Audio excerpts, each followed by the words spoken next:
Esta es la segunda parte de una serie que acabamos de iniciar titulada ¿Cuándo iniciará la tribulación? Si lo quieren apuntar para que continúen con esta serie, esta es la segunda parte.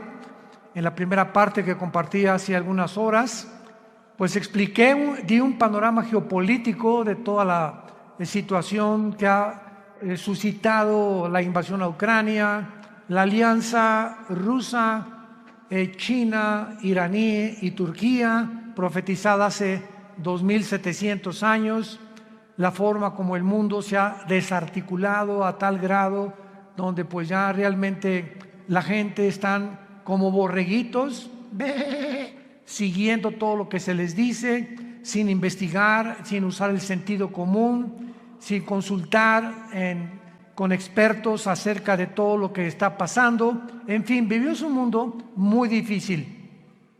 Y una de las cosas más importantes es que la Biblia nos revela que vendrá sobre el mundo un periodo de tiempo de terribles catástrofes. No son comparables con nada de lo que en toda la historia, escuchen esto, ni siquiera con el diluvio universal de los tiempos de Noé. Porque vino el diluvio, ¿verdad? Y murieron inmediatamente todos los seres humanos, menos 8 personas. Noé, su esposa, sus 3 hijos y las 3 esposas de sus hijos. Pero lo que se viene en el mundo se compara en la Biblia con los dolores de parto de una mujer. Cuando una mujer entra en dolores de parto, ya casi al iniciar el 9º mes, vienen dolores, van aumentando hasta que se rompe la fuente y llega la criatura tan esperada con el último dolor. Cristo comparó estos dolores de parto como se iba a llevar a cabo o como se iba a suceder los elementos geopolíticos, filosóficos, religiosos en el planeta Tierra antes de que Él venga por segunda vez. Y Cristo nos enseña, y sus apóstoles también muy claramente, que debíamos mantenernos vigilantes. Dice en Lucas 21:30 en adelante, para que sean dignos de escapar. ¿De escapar de qué? De la tribulación. ¿De qué otra cosa vamos a poder escapar, verdad? Porque hay personas que enseñan que la iglesia va a atravesar la tribulación. Pero cuando este estudio nos va a ayudar a ampliar nuestra capacidad de comprensión teológica y bíblicamente para entender que es imposible que la iglesia atraviese la gran tribulación. Nos vamos antes. Tal vez ahorita saliendo, tal vez ahorita en la noche, mañana, la semana que entra, no sabemos el día y la hora, pero ya los cascos del Apocalipsis se encuentran sonando en el cielo. Y a la voz del novio está gritándole a la novia: vengo por ustedes, prepárate, porque muchos en ese momento me dirán: Señor, Señor, y les contestaré: yo nunca te conocí. Hablamos lenguas, hicimos milagros. También los demonios pueden imitar los dones y pueden imitar los milagros. Nunca los conocí porque nunca hicieron mi voluntad. ¿Y cuál es la voluntad de un cristiano?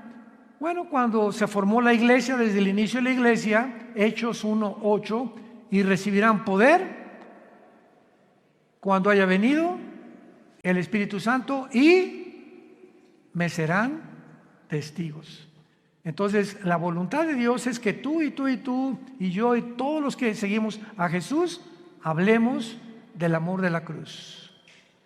Le hables a tu familia, le des testimonio de lo que Dios hizo en tu vida. Puedes comenzar con eso: fíjate que pues yo era así y era así, etcétera, etcétera. En la Navidad, en una fiesta, en un cumpleaños, y mi vida cambió. ¿Y por qué? Pues conocí a Jesucristo. Oye, pues yo también sigo a Dios, etcétera, etcétera. Y le contestas tú: ¿a cuál Dios? Los hindúes tenían 6 millones de dioses. Entonces la gente tiene muchas escapatorias, ¿verdad? Yo sigo a Jesús. Una vez le pregunté a una persona y le dije: ¿a cuál? ¿Cómo que a cuál? Le dije: mi cuñado se llama Jesús. O sea, dice, seguimos a Jesús. Bueno, hay cantidades de Jesuses, ¿no? Y el Jesús de la Biblia es otra cosa. Entonces vamos adiestrándonos para prepararnos para estar mejor listos para estos tiempos que vivimos. Muy bien. Muchas personas creen que el rapto de la iglesia va a ser el inicio de la tribulación.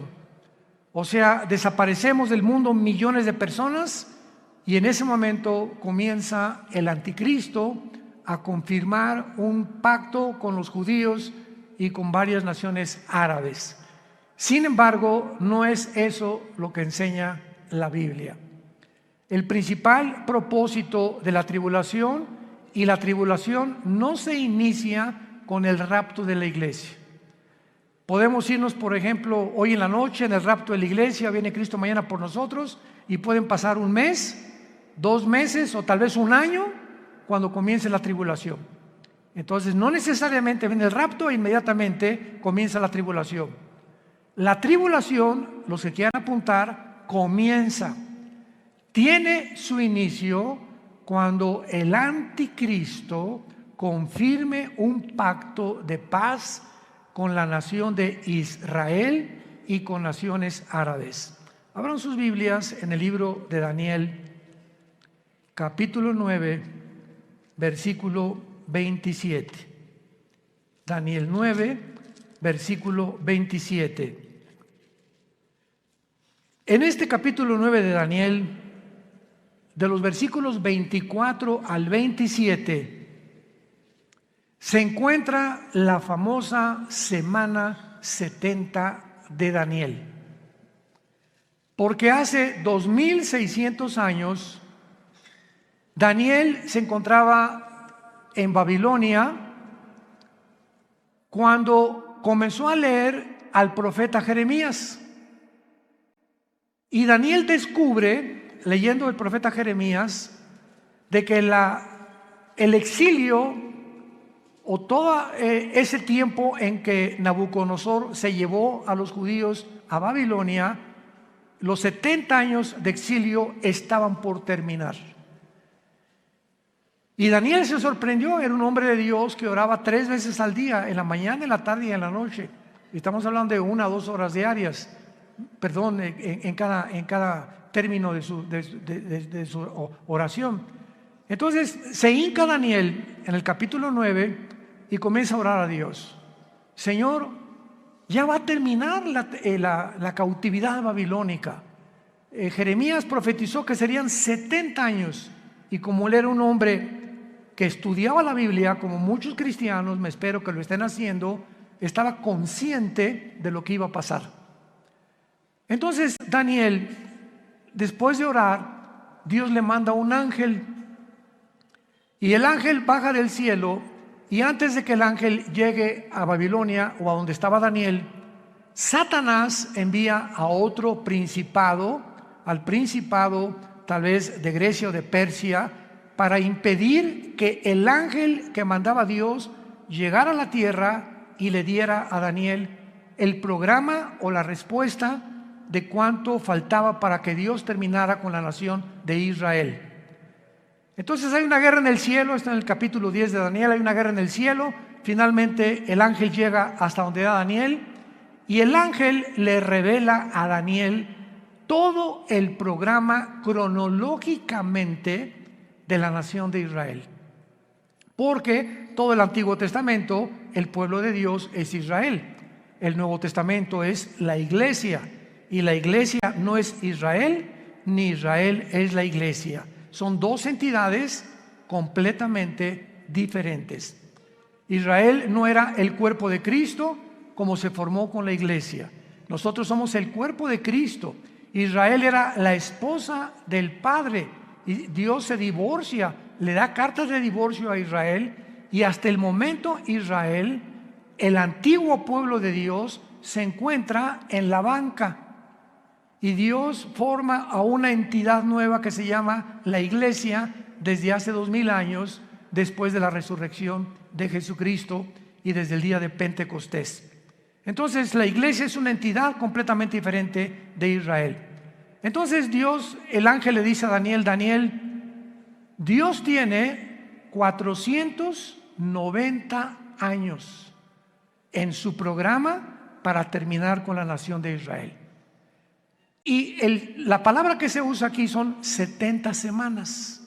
Así dice el versículo 24. 70 semanas están determinadas, decretadas sobre tu pueblo Israel y sobre tu santa ciudad Jerusalén.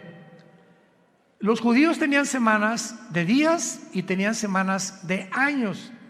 Y aquí es lógico, ¿verdad? Por el contexto, que no está hablando de semanas de días, como lo vamos a comprobar. Entonces, 70 años están decretados para Israel, para que Dios ya acabe finalmente con toda la historia de Israel. Y el ángel le dice a Daniel: desde que se comience a restaurar la ciudad de Jerusalén, porque en aquel tiempo llegaron los babilonios, llegaron los medos persas, llegaron todo, ¿verdad? Y acabaron con Jerusalén. Cuando comience a ser restaurada Jerusalén, hasta el Mesías, habrá 483 años. 483 años, o sea, 6 semanas, que son semanas de años, vuelvo a repetir. ¿Cuándo se comenzó a restaurar Jerusalén? Nehemías, capítulo 2, del 1 al 6. Cuando el rey Artajerjes de Persia le ordena a Nehemías y le da permiso para que regrese a Jerusalén, que estaba hecha pedazos, y comience su reconstrucción. Y del momento de que se decretó el regreso o la restauración de las murallas de Jerusalén hasta el Mesías, matemáticamente, damas y caballeros, santos de Dios, lo comentaba en la conferencia anterior, para cualquier ateo, cualquier escéptico, cualquier agnóstico que esté buscando evidencias en la Biblia, esto es extraordinario. Fueron exactamente, desde la reconstrucción de Jerusalén hasta la muerte de Jesús, 483 años. ¿Faltan cuánto? Faltan una semana, o sea, 7 años. Por eso se llama la semana 70 de Daniel. Entonces, los judíos rechazan al Mesías y se interrumpe el reloj cronológico de Dios. Y le dice Dios a Israel: no me vas a volver a ver, Jesús, con las palabras de Jesús, hasta que digan Baruch Hashem Adonai Eloheinu, que significa en el hebreo: bendito el que viene en el nombre del Señor. Hasta que ustedes me reconozcan como Mesías, no vuelvo a tratar con la nación de Israel. Entonces Dios se vuelve y forma una nueva entidad llamada la iglesia.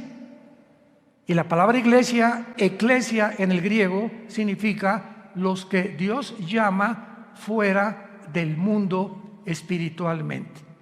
Nos envía a Dios a su espíritu a morar dentro de nosotros para que tengamos el valor. No nos dio espíritu de cobardía, le dice Pablo a Timoteo, sino de poder y dominio propio, para que tengamos el valor de hablar del Mesías al mundo, de hablar del amor de Dios a mi familia, a mis suegros, a mis hijos, a mis padres, a mis compañeros de la oficina, en el bufete, en el consultorio médico, para hablar y decirle al mundo su necesidad profunda, intrínseca, de recibir al Salvador. Ese es el valor que una persona que no tiene a Cristo no testifica. Si tú te llamas cristiano y nunca has hablado de Cristo, dudo que tu cristianismo sea real. Muy bien.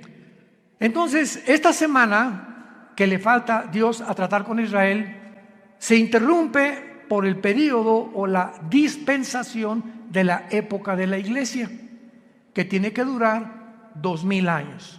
¿Por qué 2000 años? Porque de Adán a Abraham, 2000 años, de Abraham a Cristo, 2000 años, y de Cristo a cuando termina la iglesia, 2000 años, o sea, 6000 años. Dios creó el mundo, el universo, en 7 días, ¿se acuerdan? Génesis capítulo 2. Entonces, este séptimo día, dice el Salmo 90 y 2 de Pedro 3, que para Dios un día son 1000 años, y 1000 años es como un día. Entonces, Dios establece su reloj cronológico desde los 6 días de la creación, que son un símbolo de lo que va a durar la historia del ser humano en este planeta. 6000 años nada más. Y cuando entremos al milenio, al séptimo día, vamos a entrar al reino mesiánico, que serán nuestras vacaciones. Pero ya no vamos a hablar de eso ni nos vamos a adelantar. Es importante que nos ubiquemos ahorita en lo que estamos hablando de la semana 70 de Daniel. Entonces, Israel, ahí nos vemos. Ya no te voy a ver hasta que usted me reconozca. Mientras tanto, Dios se voltea, porque la Biblia dice, los ojos de Jehová están sobre los justos. Y cuando habla la Biblia de los ojos de Jehová, se refiere a su presencia. Entonces, cuando Dios dice, me volteo y no te veo, significa, Dios te ha dejado. Haz lo que tú quieras, Pepito, haz lo que quieras, Carmelita, ya no me vuelvo a meter con tu vida. Y se voltea a Dios y te deja que te hundas y toques fondo. Es la forma como Dios juzga a los seres humanos. Si cuando venga tribulación y angustia me buscarás, y entonces no responderé. Porque no es cuando tú quieras, es cuando oigas su voz, no te endurezcas. Y ahorita ustedes están escuchando la voz de la palabra de Dios. Entonces, adiós Israel, Dios forma a la iglesia y comienza a trabajar con nosotros, con el Espíritu Santo. La iglesia tiene que llegar a su final. Porque si no llega a su final, ¿cuándo va Dios a regresar con Israel? Entonces, durante este tiempo de la iglesia, he oído a muchos predicadores que han dicho que ya Dios no tiene que ver nada con Israel, que la iglesia tomó el lugar de Israel y que Israel ya se olvidó de Dios. Yo siempre les digo, leer Romanos 9, 10 y 11. 3 capítulos del libro de Romanos de Pablo mencionan que Dios no ha acabado con Israel. A nosotros nos injertó en el olivo original, en el olivo natural que es Israel, y nosotros somos el olivo silvestre. No somos el original, fuimos injertados en el olivo y en las promesas que Dios le dio en el pacto abrahámico a Abraham.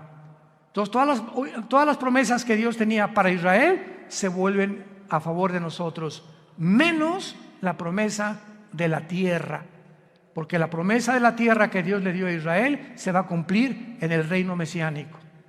Entonces, ahora que Dios está tratando con la iglesia tiene que salir del mundo para que estos 7 años que quedan de la semana 70 de Daniel, que se llaman los 7 años de la tribulación, y vamos a ver qué otros términos se usan en la Biblia, Dios trate con Israel y los meta a un horno. ¿Qué microondas ni qué nada? Va a ser un horno de fuego donde los va a purificar para que puedan estar listos y entrar junto con nosotros al reino mesiánico o al reino milenial.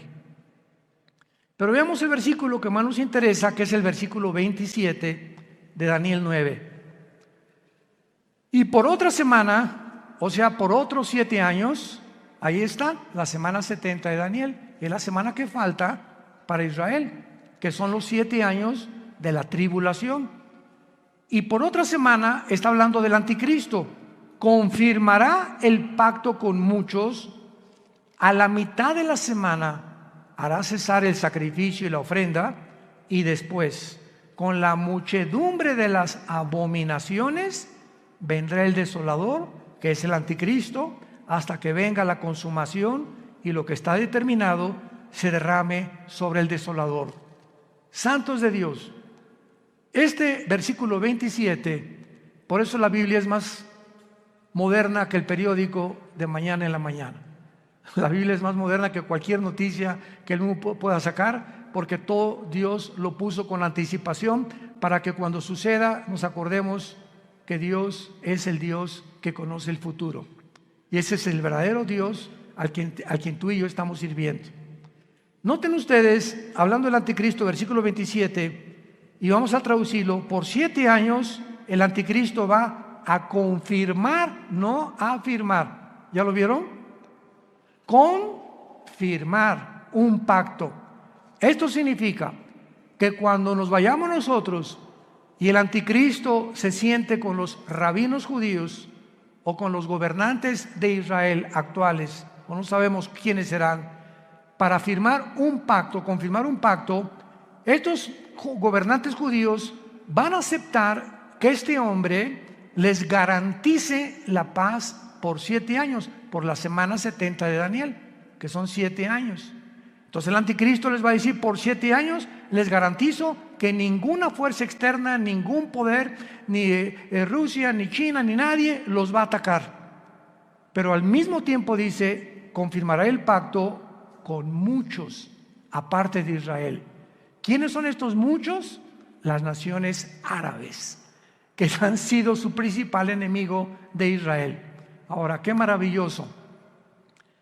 Desde 1948 que Israel se estableció como nación soberana, independiente y libre, y el mundo estupefacto volteó hacia Israel. En un día se formó una nación, después de casi 2000 años que estuvieron exiliados por todo el mundo. Entonces, esto es impresionante, porque desde 1948 hasta principios de este siglo, síganme con cuidado, hasta principios de este siglo, solo dos naciones árabes habían firmado pactos de paz con Israel: Jordania y Egipto, que todavía permanecen estos paz con Israel. Pero en estos últimos meses de la administración de Trump y la administración de los demócratas en Estados Unidos, las naciones árabes, aparte de Egipto y Jordania, cosa que nunca se había visto en la historia, comenzaron a decirle a Israel: ¿nos das chance de estar bajo tu paraguas? ¿Qué? ¿What? ¿Nos das oportunidad de que quedemos bajo su protección?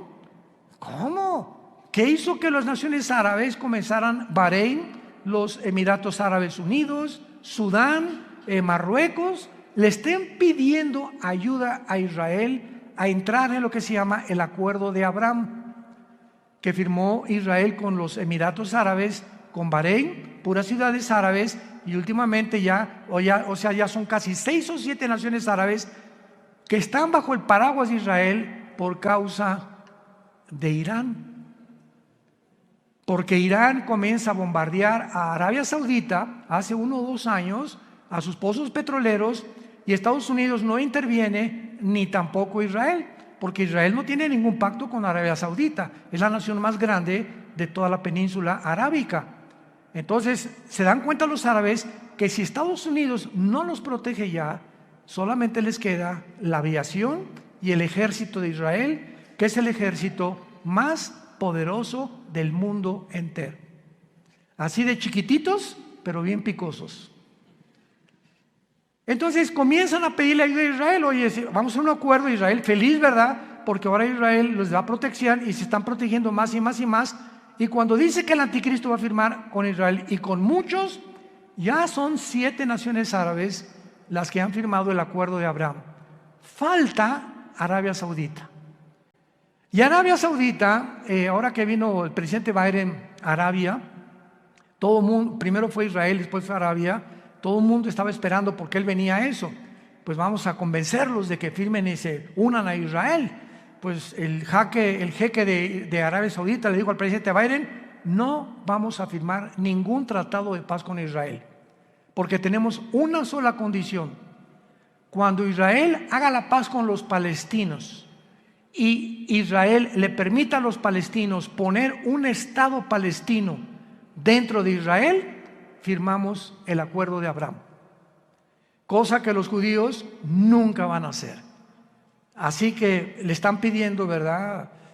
Algo que está completamente en contra de la misma política de hace más de 75 años que se formó Israel, para que ellos permitan que los palestinos formen un estado dentro de Israel. Imagínense, ahorita están los palestinos en la Franja de Gaza, están en el Banco Oriental, en Jericó, y están en la frontera con Galilea, en las colinas del Golán, Siria, apuntando los cañones contra Israel. Entonces imagínense que en México haya 2 Méxicos. O sea que la península de Yucatán y Chetumal, etcétera, etcétera, le digan al presidente: pues nos independizamos del gobierno mexicano, pero vamos a estar dentro de la República Mexicana, pero con 2 gobiernos. Vamos a hacer completamente 2 gobiernos, y va a haber 2 gobiernos dentro del mismo terreno geográfico de la República Mexicana. Pues esperamos guerras, ¿verdad? Esperamos siempre haber problemas, porque pues ¿cómo vamos a poder estar 2 presidentes gobernando el mismo terreno geográfico que nos pertenece desde hace miles de años?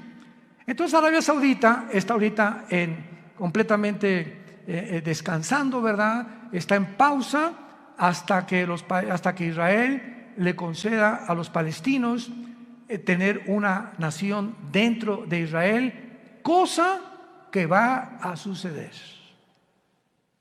¿Dónde lo encontramos? En el libro de Joel, en el Antiguo Testamento. Ahí denle la vuelta a Oseas, después de Daniel, para que no se vayan hasta Génesis. Y luego sigue Joel, no se pierdan tanto. Y aquí en el libro de Joel, capítulo 3, que describe la Tercera Guerra Mundial y la venida de Jesucristo, dice así, Joel capítulo 3, versículo 1 y 2, principalmente. Porque he aquí que en aquellos días y en aquel tiempo en que haré volver la cautividad de Judá y de Jerusalén, reuniré a todas las naciones y las haré descender al valle de Josafat, o sea, al valle del Megido, donde será y se librará la Tercera Guerra Mundial, conocida como la batalla del Armagedón, que se encuentra en Apocalipsis 16, del 12 al 14. Los reuniré en el valle de Josafat, y allí entraré en juicio con ellas a causa de mi pueblo y de Israel, mi heredad, a quienes ellas esparcieron entre las naciones y repartieron mi tierra. Una de las razones por las cuales Dios se va a enojar con la nación de Israel es que van a acabar cediendo a la presión de otras naciones para permitir dos naciones dentro de una nación. Repartieron mi tierra, la tierra que Dios le prometió a Abraham, a Isaac y a Jacob. Muy bien, ahora veamos este famoso pacto de paz o tratado que confirmará el anticristo, porque hay 5 cosas claves de este tratado, los que lo quieran apuntar. Número 1, el tratado de paz que el anticristo va a confirmar con Israel será entre Israel y el anticristo, involucrando a naciones árabes. Número 1, involucrando a naciones árabes. Puesto que el anticristo tiene que surgir de alguna de las naciones que formaron el antiguo imperio romano, él será el principal protagonista. Ahora vean esto.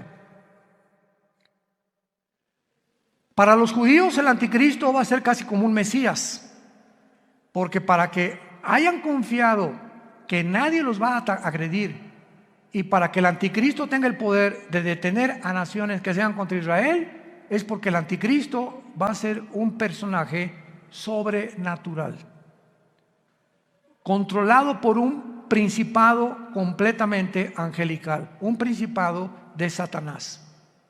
Ahora esto es muy, muy importante, ¿verdad? Porque él va a ser el principal protagonista y él no va a permitir que nadie los ataque. Antes de que el anticristo firme este tratado, va a haber 2 guerras en Israel, que están mañana en el periódico delante de nosotros. La primera es la del Salmo 83.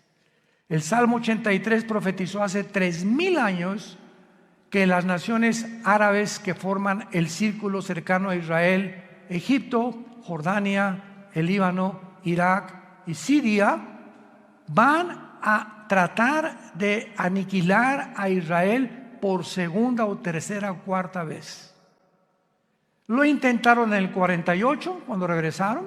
Al otro día, cuando el primer ministro de Israel proclamó Israel como un estado libre y soberano, los atacaron. Al otro día, el 15 de mayo de 1948. Los volvieron a atacar en 1956. Los volvieron a atacar en la Guerra de los 6 días, 1967, junio del 1 al 7 de 1967. Y los volvieron a atacar en la Guerra de Yom Kippur, 1973. Cuando Yasser Arafat formó el movimiento para la liberación de Palestina, jurando en el decreto que tienen los palestinos: nunca permitiremos que podamos tener un gobierno en Israel sin Jerusalén. Imagínense nada más. Todos los diplomáticos, el presidente Bush, el presidente Carter, el presidente Clinton, el presidente Reagan, el presidente Trump, el presidente Biden, le han dicho a los palestinos, bueno, les damos la mitad de Jerusalén y les damos aquí, les damos allá, y ellos dicen, no, toda Jerusalén. O sea, cosa, ¿verdad? Me río porque es una imposibilidad. Como dijo Benjamín Netanyahu, que tal vez próximamente vuelva a recobrar el primer ministerio en Israel, Netanyahu dijo, el día que realmente nuestros enemigos quieran que les demos Jerusalén, vamos a tener lista la operación Sansón. Así se llama, la operación Sansón. ¿Qué pasó con la operación Sansón? ¿Se acuerdan de la vida de Sansón? En Números capítulo 3 en adelante. Bueno, a Sansón le sacaron los ojos, una mujer lo debilitó en sus fuerzas por andar ahí de rabo verde, ¿verdad? Y el Espíritu Santo lo abandonó a Sansón, se quedó sin fuerza, y entonces los filisteos tenían como un circo, lo pusieron lo empujaron, a ver tu fuerza, etc., y comenzaron a burlarse de él. Y ahí Sansón, en medio de este espectáculo donde todos se burlaban de él, los filisteos, le dijo a Dios, Padre, por favor yo te pido, como un último acto de mi voluntad, llévame a donde haya 2 columnas, porque Sansón conocía el teatro filisteo, para que yo pueda derribar este teatro. Y entonces unas personas que lo guiaron, ¿verdad?, lo pusieron debajo de las 2 columnas, y entonces Sansón muere junto con todos los filisteos. O sea, Sansón tenía el ministerio de acabar con los filisteos, y fue hasta su muerte que terminó con ellos. En su muerte terminó con su ministerio. Entonces los judíos le llaman Operación Sansón. Si nos atacan, morimos junto con ustedes. Tenemos la bomba nuclear. Entonces Israel nunca va a permitir una invasión. Hasta este momento no lo ha permitido, y siempre ha ganado. Y nunca Israel ha sido el que provoca a sus enemigos. Nunca él ha buscado la guerra. Siempre se ha defendido de las naciones árabes. Con esto, para que no haya malos entendidos, no estamos hablando que somos judíos, porque ahorita no hay judío, no hay griego, no hay gentil, no hay italiano, no hay mexicano. En Cristo, en la iglesia, todos somos iguales. Y ahorita los judíos tampoco son parte de Dios. Están en la banca. Ahorita la iglesia son los ojos y el interés principal de Dios el Padre. Pero Dios va a regresar con ellos cuando la iglesia no está en el mundo. Esta guerra del 83 no tarda en liberarse, porque Irán sigue amenazando a Israel. Esta semana Israel bombardeó el aeropuerto de Alepo, donde encontraron que había aviones cargados de armas iraníes que estaban proveyéndoselas a los sirios para atacar a Israel.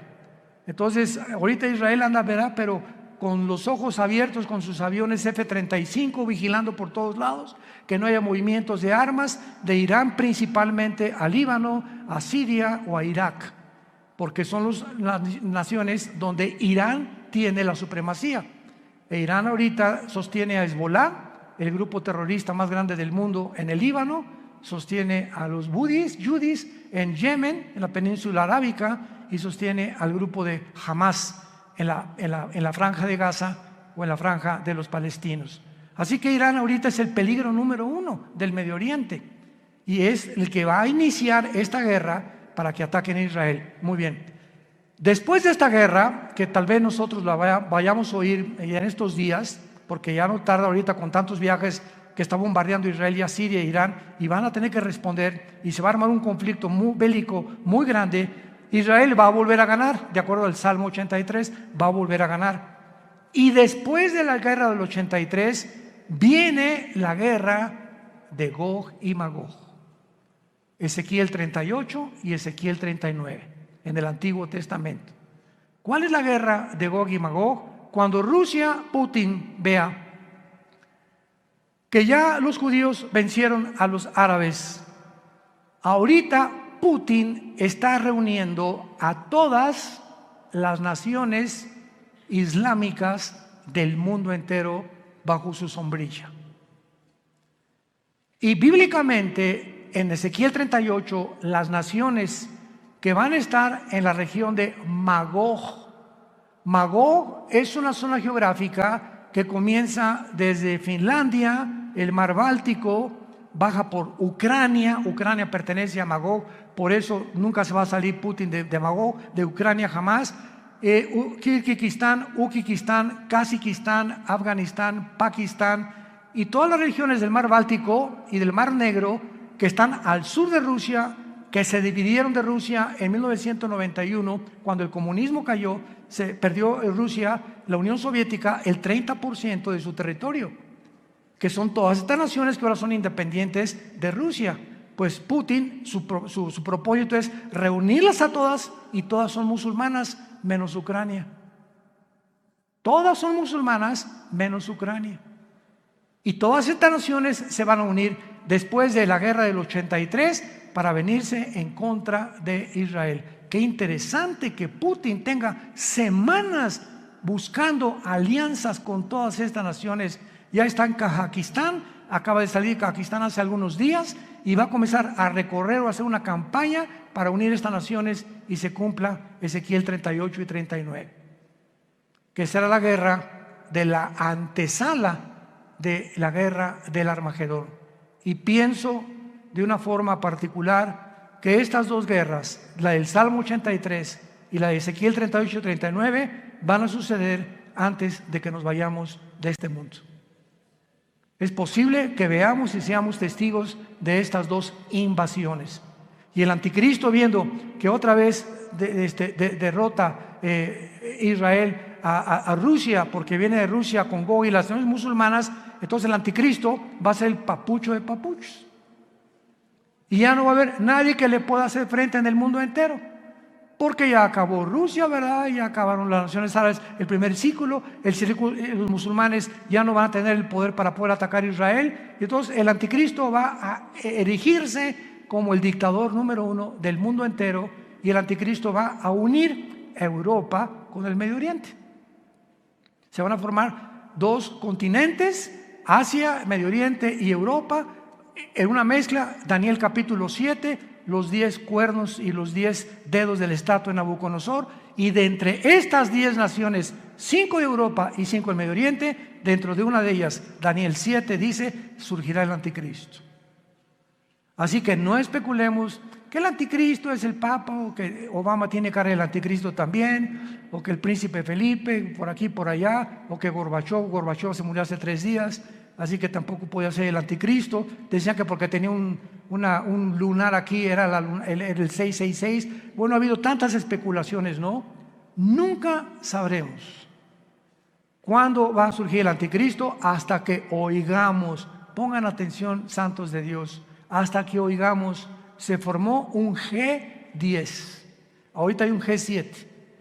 5 naciones de Europa, viendo que ya no pueden subsistir por el gas que Rusia les está impidiendo tener ahorita el invierno de este año en la Unión Europea, ha aumentado el gas en cada nación de Europa 10 veces más. Entonces Europa se encuentra hundiéndose económicamente, y ahora sin gas, porque Rusia le está cerrando ya la llave por haber tratado de ayudar a Ucrania. Va a quedar Europa tambaleándose, ¿verdad? Y no hay mejor caldo de cultivo para un dictador que cuando una nación está en problemas, como lo fue para Adolfo Hitler. Adolfo Hitler en 1932-33 acaba de pasar la Primera Guerra Mundial, perdió Alemania en la Primera Guerra Mundial. Vino el caos económico en los 30s, donde la gente se está muriendo de hambre.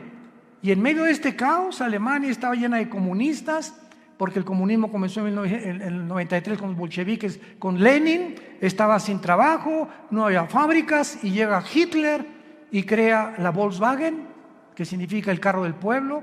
Fernando Porsche fabrica los primeros carros Porsche, hace fábricas, saca Hitler a los comunistas de Alemania, y pues decía la gente, este es el hombre que estamos esperando. Siempre el engaño del populismo, ¿verdad? de los gobiernos populistas. Este es el que estábamos esperando, porque siempre desgraciadamente estamos esperando un hombre que nos saque del hoyo, y no hay nadie que nos pueda sacar más que Jesucristo, el Hijo de Dios, nada más. Entonces Hitler tenía el caldo de cultivo, ¿verdad? Igual todos los grandes dictadores que ha habido en la historia, Saddam Hussein, el que tú me quieras mencionar, surgen cuando el problema en la nación se encuentra completamente económicamente quebrantada. Y de ahí el que surja en la nación le estará eternamente agradecido que lo sacó del hoyo, pues el anticristo se formará y lo adorarán como Dios.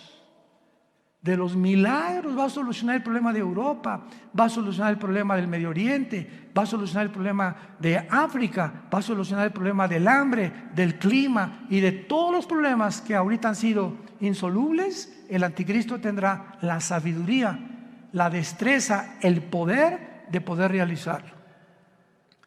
Veamos en el libro de Daniel capítulo 8 lo que acabamos de comentar del anticristo, porque aquí se escriben en estos versículos claramente los poderes del anticristo durante la tribulación. Daniel 8, 23 al 25 está hablando de la persona del anticristo. Escuchen con mucha atención. Y al final del reinado de estos, cuando los transgresores lleguen al colmo, se levantará un rey altivo, de rostro y entendido en enigmas. Su poder se fortalecerá, mas no con fuerza propia, y causará grandes ruinas y prosperará, y hará arbitrariamente y destruirá a los fuertes y al pueblo de los santos. Con su sagacidad hará prosperar el engaño. En su mano y en su corazón se engrandecerá, y sin aviso destruirá a muchos, y se levantará contra el príncipe de los príncipes, pero será quebrantado, aunque no por mano humana. Rápidamente, para terminar, resalto estas características. En primer lugar, el poder del anticristo no será de él. Su poder se fortalecerá, mas no con fuerza propia, y lo explica Apocalipsis capítulo 13. Y Satanás le entregó su autoridad, y le entregó su poder, y le entregó su sabiduría al anticristo. Por eso dice, su poder se fortalecerá, pero no de él. Todo lo que él haga será porque estará completamente poseído por principados demoníacos. En segundo lugar, dice el versículo 23, que va a ser un rey altivo de rostro y entendido en enigmas. Apunte la palabra en hebreo, enigmas, que es chida. No chiro, chida. C-H-I-D-H-A, chida. Escuchen lo que significa la palabra chida. Significa dichos o cosas difíciles de resolver, problemas para la inteligencia común del ser humano. O sea, que él va a tener una capacidad sobrenatural, científica, filosófica, política, religiosa, que va a asombrar a la mente más brillante que pueda en ese tiempo existir en el mundo.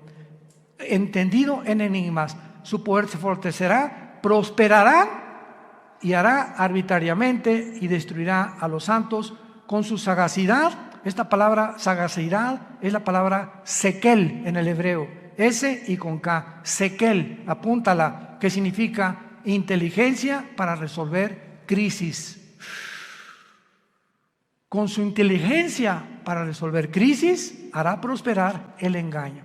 O sea, todo su reino será de engaño, de mentiras, de promesas falsas, porque a los 3 años y medio, en lugar de los 7 años, entrará al templo judío, les permitirá reconstruir el tercer templo a los judíos, los traicionará a los judíos y comenzará la persecución. Mateo 24, 15 al 20. Así que nos encontramos, hermanos, ante un panorama delante de nosotros que es muy claro, porque será un pacto firme el que él va a confirmar. Va a iniciarse con 7 años de falsas promesas, Les dará a los judíos el derecho de reconstruir el templo y a los 3 años y medio profanará el templo, persiguiendo a los judíos y a los cristianos que queden en aquellos días. Tenemos ante nosotros una película, por eso se llama el Apocalipsis. ¿Saben qué significa la palabra Apocalipsis? Viene del griego descorrer la cortina, es lo que significa, descorrer la cortina. Dios en el Apocalipsis nos descorre las cortinas que nadie con su inteligencia natural o humana puede penetrar en el futuro más que el Dios de la Biblia. Nos corre y nos abre la ventana para que nos asomemos y nos diga: he aquí, vengo en breve. Dichosos los que lavan sus ropas para tener derecho al árbol de la vida, y para que sepan que en cualquier momento vengo por ustedes, y muchos se arrepentirán, se jalarán los pelos al darse cuenta que era demasiado tarde, porque nunca hiciste firme tu vocación y tu elección. La puedes tú hacer en esta tarde a través de la convicción que el Espíritu Santo causa en tu corazón. Oremos. Te damos gracias, Padre y Dios de Jesucristo nuestro Señor, el gran pastor de las ovejas, por el pacto sempiterno. Oramos que Dios te haga hacer, que te motive y que tu pueblo pueda despertar, Señor, porque tu pueblo está dormido. Hay un engaño operando en el mundo entero ya, haciéndonos creer cosas que no son reales. Los medios de comunicación están llenos de mentiras, falsedades por todos lados, donde el mundo ya no sabe qué creer y qué no creer. Pero tenemos la palabra profética más segura, a la cual haríamos bien en estar atentos como una antorcha que alumbra en lugar oscuro hasta que el lucero de la mañana salga en nuestros corazones. Gracias, Padre, por tan grande salvación, por esa cruz donde tu Hijo le pusieron espinas en la cabeza, clavos en las manos y clavos en los pies, y desangrando y agonizando, Él pudo expresar las palabras más sublimes que un hombre en ese estado pueda expresar: perdónalos, porque no saben lo que hacen. Pero en este momento tú ya sí sabes que Él murió por ti, para pagar por tus pecados, que fue enterrado, crucificado y resucitado a los 3 días, y que tú necesitas abrazar esa cruz hoy, que tu corazón está preparado, e invitarlo a tu vida como tu Señor y Salvador. Dile estas palabras desde lo profundo de tu alma, si quieres en este momento arrepentirte de tu vida y entregársela a Dios. Padre, te pido perdón por mi vida, por mis pecados. Creo que en esa cruz con tu sangre pagaste por ellos, y que a los 3 días resucitaste de los muertos. Y porque creo que vives, Jesús, te pido que entres a mi corazón como mi Señor y mi Salvador. Te doy gracias por la vida eterna y por lo que harás en los pocos días que me quedan de vida para hablar de ti, Señor. No perderé ninguna oportunidad ya en la vida de dar testimonio de tu gracia y amor en la cruz. En el nombre de Jesús. Amén. Gracias a Dios por esta palabra. Gracias a Dios por este libro maravilloso que Dios nos ha dejado. Ámala. Lee la Biblia, estudia la Biblia, memoriza la Biblia, medita la Biblia, día y noche. Y Dios te promete, el Dios que inspiró este maravilloso libro, que es un compendio de 66 libros, que Él te hará prosperar en todo lo que tú hagas, si tú buscas a Él y su reino en primer lugar. Y Él no es hombre para que mienta, ni hijo de hombre para que se arrepiente. Lo que Dios cumple lo va a hacer realidad en tu vida. Pero tú tienes que apegarte, abrazar arraigarte a esta palabra santa. En la mañana ábrela en los Salmos, en Proverbios, en Juan. Léela 15 minutos, 20 minutos. Antes de leerla, Padre, abre mi corazón a tu palabra. Dame entendimiento, Espíritu Santo. Ahorita vamos a comer todos. No están ayunando, ¿verdad? Y antes de comer, donde quiera que estés, ahora agarra a tu mamá, a tu esposa, que tal vez no habías hecho. Padre, gracias por estos taquitos de barbacoa. Gracias, Señor, por esta comida, en el nombre de Jesús. Y comenzamos ya a vivir una vida de agradecimiento al Creador y al que dio su vida en una cruz por nosotros. Antes de acostarte, Padre, gracias por este día. Me acuesto en paz, me acostaré y así mismo dormiré, porque tú me haces vivir confiado. Quiero dormirme como un angelito sin pensar en nada, porque mañana tú me dirás qué cosa tengo que hacer. Pero comienzas a experimentar una paz que sobrepasa el entendimiento.